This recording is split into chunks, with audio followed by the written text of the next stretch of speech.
അടുത്തത് ആചാര്യ ദേവോ ഭവ എന്നാണ്. ആചാര്യൻ വളരെയധികം തെറ്റിദ്ധരിക്കപ്പെട്ട ഒരു വാക്കാണ് ആചാര്യൻ എന്നുള്ളത്. ആചാര്യൻ എന്ന് പറഞ്ഞാൽ ആചരിച്ചു കാണിക്കുന്നവനാണ് ആചാര്യൻ. അത് മാഷന്മാരല്ല. അധ്യാപകനും ആചാര്യനും കൂടി വളരെ വ്യത്യാസമുണ്ട്. ഇപ്പോഴത്തെ അധ്യാപകർ എന്ന് പറഞ്ഞാൽ ഞാൻ എല്ലാവരും അങ്ങനെ അടക്കി പറയല്ല, പക്ഷേ അധ്യാപനം എന്നുള്ളത് ഇന്ന് പലർക്കും തൊഴിലാണ്, ഉപജീവന മാർഗമാണ്.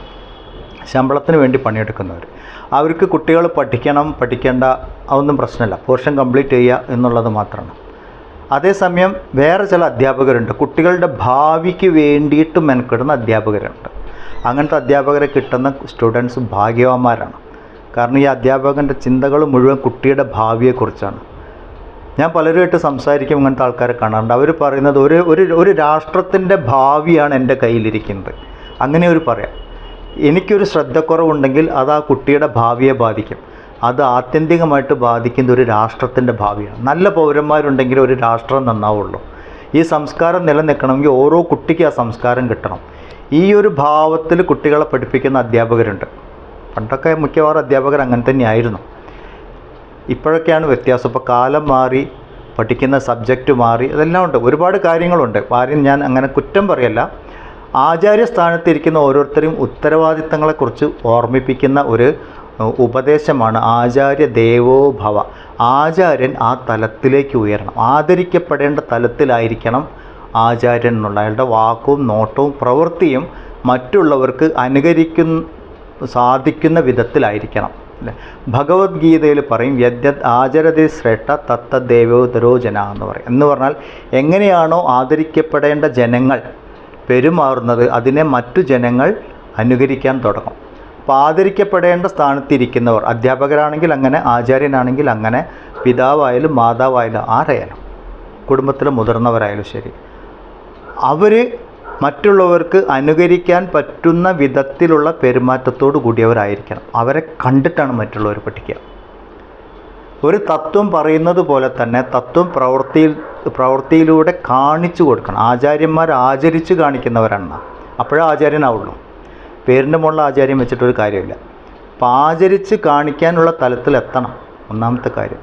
പിന്നെ അവർ പറയുന്ന തത്വങ്ങൾ ഇത് ഇങ്ങനെയാണ് വേണ്ടത് എന്ന് ഇവരുടെ ജീവിതം കണ്ടിട്ട് വേണം മറ്റുള്ളവർ പഠിക്കാൻ. ഇനി മുന്നോട്ടുള്ള ഉപദേശവും അങ്ങനെ തന്നെയാണ് പറഞ്ഞു തരുന്നത്. എങ്ങനെ അപ്പോഴേ ഒരു ആചാര്യൻ ആദരിക്കപ്പെടേണ്ട തലത്തിലാവുന്നുള്ളൂ. ആചാര്യ ദേവോ ഭവ എന്ന് പറയുമ്പോൾ കുട്ടികൾക്ക് ആചാര്യനോട് ഉള്ള ഒരു ആദരവ് ഈശ്വരനെ പോലെ കാണണം. കാരണം ഇവരെ അറിവ് കൊടുത്തും സംരക്ഷിച്ച് നിർത്തിയതൊക്കെ ആചാര്യനാണ്. അല്ല, ഇന്നത്തെ കാലം നോക്കും, നമ്മൾ ഓരോ ന്യൂസ് കേൾക്കുമ്പോഴെന്താ മാഷന്മാരുടെ പേരിൽ ജീവിച്ചിരിക്കുന്ന ആളുടെ പേര് ശവക്കൂന ഉണ്ടാക്കി റീത്ത് വെക്കുന്ന ഒരു കാലം. അധ്യാപകൻ, ഇത്ര സീനിയറായിട്ടുള്ള അധ്യാപകനെ പബ്ലിക്കിൻ്റെ മുഖത്തിട്ട് എന്താ പറയുക, മുഖത്തടിക്കുന്ന, കവളത്തടിക്കുന്ന നമ്മൾ കാണുന്നു. പ്രത്യേകിച്ചും കേരളത്തിലൊക്കെ സ്ഥിതി ആലോചിക്കുമ്പോൾ വളരെ ദയനീയമാണ്. എങ്ങനെ സംഭവിച്ചു?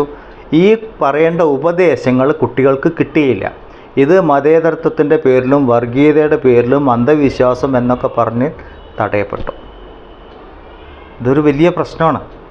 കുടുംബത്തിൻ്റെ ഭദ്രത പോയി, കുട്ടികൾ പറഞ്ഞാൽ കേൾക്കാതെയായി, മാഷന്മാർക്കൊന്നും അവരുടെ ജീവിതത്തിലൊരു സ്ഥാനമില്ലാതെയായി. അച്ഛനും അമ്മയെന്ന് പറഞ്ഞാൽ വല്ലാത്ത, ഇപ്പം മിനിയാന്നൊക്കെ ഓരോ ഇത് കണ്ടില്ലേ, അച്ഛനെയൊക്കെ തെറി വിളിക്കുന്ന കുട്ടികൾ ഒക്കെ സങ്കല്പിക്കാനും കൂടി പറ്റില്ല. നമ്മളൊക്കെ കുട്ടിക്കാലത്ത് എത്രയൊക്കെ എന്താ പറയുക, കാരണന്മാരെ അച്ഛന്മാരുടെ അടുത്ത് നിന്ന് അടിയും ചീത്തയൊക്കെ കേട്ടാലും നമുക്ക് അവരോട് അങ്ങനെ ഒരു ശത്രുത തോന്നാറില്ല. കാരണം നമുക്കത് കിട്ടുമായിരുന്നു, ഒരു വാല്യൂ ഉണ്ടായിരുന്നല്ലോ. ഇപ്പോൾ അതൊക്കെ പോയി. കാരണം നമുക്ക് ഈ ഉപനിഷത്ത് ഇത് നമ്മളെ കയ്യിൽ നിന്ന് നഷ്ടപ്പെട്ടു പോയി. സനാതനധർമ്മത്തിനെ നിലനിർത്തുന്ന ഈ 9ാമത്തെ അനുവാദത്ത് പറഞ്ഞ കാര്യവും 11ാമത്തെ അനുവാദത്ത് പറഞ്ഞ കാര്യങ്ങളും സനാതനധർമ്മത്തിനെ നിലനിർത്താനുള്ള ഉപദേശങ്ങളാണ്. അത് തലമുറകളായിട്ട് കൈമാറി വരേണ്ടതാണ്. അത് എവിടെയൊക്കെ ബ്രേക്കായിട്ടുണ്ടോ അവിടെയൊക്കെ സമൂഹത്തിൽ നാശം ഉണ്ടായിട്ടുണ്ട്. ഇപ്പോഴും അത് തന്നെയാണ് സംഭവിക്കുന്നത്.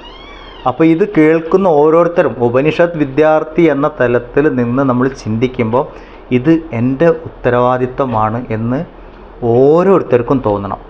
ഈ സനാതനധർമ്മം നിലനിർത്താൻ വേണ്ടി തിരഞ്ഞെടുക്കപ്പെട്ടവരാണ് ഞങ്ങൾ. ഋഷിമാരുടെ സങ്കല്പം അങ്ങനെയാണ്. നമ്മളൊക്കെ റിക്രൂട്ടായവരാണ് പുതിയ പുതിയ ഉത്തരവാദിത്തങ്ങൾ ഏറ്റെടുക്കാൻ. അങ്ങനെ ചിന്തിക്കണം. പുസ്തകം പഠിച്ച് കാണപ്പാഠം പഠിച്ചിട്ട് ഞാൻ അത് പഠിച്ചു ഇത് പഠിച്ചു പറയാനുള്ളതല്ല. നമ്മളുടെ പെരുമാറ്റത്തിലും വാക്കിലും നമ്മളുടെ ജീവിതചര്യയിലും മറ്റുള്ളവർക്ക് തോന്നാം ഇവൻ സനാതന ധർമ്മത്തിൻ്റെ ആളാണ്, ഇവനെ കൊണ്ട് സമൂഹത്തിന് ഉപകാരമുണ്ട്, ഇവനെ കണ്ടു പഠിക്കണം. അതൊരു ആദരവാണ്. നമ്മൾ ആദരവ് നമ്മളെ തിരഞ്ഞു വരിക ചെയ്യാം. ഇന്നത്തെ പോലെ പൈസ അങ്ങോട്ട് കൊടുത്തിട്ട് അവാർഡ് വാങ്ങുന്ന പോലെയല്ല. നമ്മളൊരു സമൂഹത്തിലേക്ക് ചെല്ലുമ്പോൾ അയാൾ ഇവിടെ വരുന്നത് കൊണ്ട്, അങ്ങനത്തെ ഒരു വ്യക്തി വരുന്നത് കൊണ്ട് ആ സമൂഹത്തിന് അല്ലെങ്കിൽ ആ സമാജത്തിന് അവരുടെ എന്താ പറയുക മഹിമ ശ്രേഷ്ഠത കൂടുക ചെയ്യാം. ഇതൊക്കെ ഒരുപാട് കാര്യമുണ്ട്. നമുക്ക് പറയുമ്പോൾ ചെറിയ വാക്ക്, നമ്മൾ ചെറുപ്പം മുതൽ കേൾക്കുന്ന കാര്യങ്ങൾ അതൊക്കെ. മാതൃദേവോ ഭവ, പിതൃദേവോ ഭവ, ആചാര്യദേവോ ഭവ. നമ്മൾ കേട്ടുപോയി. ഞാനൊരു ആചാര്യനായിട്ട് മാറട്ടെ അല്ലെങ്കിൽ ഒരു ആചാര്യ പദവിയിലേക്ക് എത്തിച്ചേരട്ടെ എന്ന് നമ്മൾ ചിന്തിക്കാൻ തുടങ്ങും. നമ്മൾ ആദ്യം ചെയ്യേണ്ടത് നമ്മൾ എന്തെല്ലാം ആദർശങ്ങളെ ജീവിതത്തിൽ സ്വീകരിക്കുന്നുണ്ടോ അതിനെ ഞാൻ പ്രാവർത്തികമാക്കുന്നുണ്ടോ, ഞാൻ പറയാതെ തന്നെ മറ്റുള്ളവർക്ക് എന്നെ അനുകരിക്കാൻ സാധിക്കുന്നുണ്ടോ. അനുകരിക്കുക എന്ന് പറഞ്ഞാൽ നമ്മളുടെ വേഷത്തിലല്ല പറഞ്ഞത്. നമ്മളൊരു സമൂഹത്തിൽ ഇടപെടുമ്പോൾ എങ്ങനെയൊക്കെ എന്നും അയാൾ കണ്ടുപിടിക്കും എന്നൊരാൾക്ക് പറയാൻ സാധിക്കുന്നുണ്ടോ. നമ്മൾ സ്വയം വിശകലനം ചെയ്യാനുള്ള, നമ്മൾ അവിടുന്ന് ഇരുന്ന് ആലോചിച്ച് നോക്കണം. അപ്പോൾ ഈ പുസ്തക പഠനം മാത്രമല്ല ജീവിതത്തിൽ പ്രാവർത്തികമാക്കാനുള്ള, വേദാന്തം എന്ന് പറഞ്ഞാൽ ജീവിതത്തിൽ പ്രാവർത്തികമാക്കാനുള്ള. ഞാൻ കഴിഞ്ഞ ക്ലാസ്സിലും പറഞ്ഞു, ഞാൻ പറയുന്നതല്ല ആചാര്യന്മാർ പറഞ്ഞാണ് ഞാൻ പറയുന്നത് അല്ലേ. അപ്പം അത് നമ്മൾ എപ്പോഴും ഓർമ്മിക്കാണ്ട്, ഞാൻ മാറാനുണ്ട്, ഉള്ളിൽ നിന്ന് ഞാൻ മാറുന്നുണ്ട്, എനിക്ക് ആന്തരികമായ മാറ്റം വരുന്നുണ്ടോ. ഇപ്പോൾ ഈ ഗ്രൂപ്പിൽ ഇപ്പം തന്നെ ഈ ക്ലാസ് കേൾക്കുന്ന അച്ഛനും അമ്മയും എല്ലാവരും പല തലത്തിലുള്ള ആൾക്കാരൊക്കെ ഓരോരുത്തർക്കൊന്ന് ചിന്തിക്കാനുള്ള വകയാണ്. ഞാൻ ശരിക്ക് പിതൃദേവോ ഭവ എന്ന് പറഞ്ഞ് ആദരിക്കപ്പെടേണ്ട തലത്തിലേക്ക് ഞാൻ ഉയർന്നുവോ, അല്ലെങ്കിൽ മാതൃദേവോ ഭവ ആ തലത്തിലേക്ക് ഞാൻ ഉയർന്നുവോ, ഇല്ലെങ്കിൽ എന്തെല്ലാം മാറ്റങ്ങൾ വരുത്തണം. ആചാര്യദേവോ ഭവ എന്ന തലത്തിലേക്ക് ഞാൻ ഉയർന്നുവോ, ഇല്ലെങ്കിൽ എന്തെല്ലാം മാറ്റങ്ങൾ വരുത്തണം. സ്വയം മാറുക എന്നുള്ള ആധ്യാത്മിക പഠനങ്ങളെല്ലാം സ്വയം മാറാനുള്ള, ഓരോ വ്യക്തിയും അവനവൻ്റെ ഉള്ളിലെ വ്യക്തിയെ മാറ്റിയെടുക്കുക. നമ്മളുടെ വ്യക്തിത്വത്തിലാണ് മാറ്റം വരേണ്ടത്.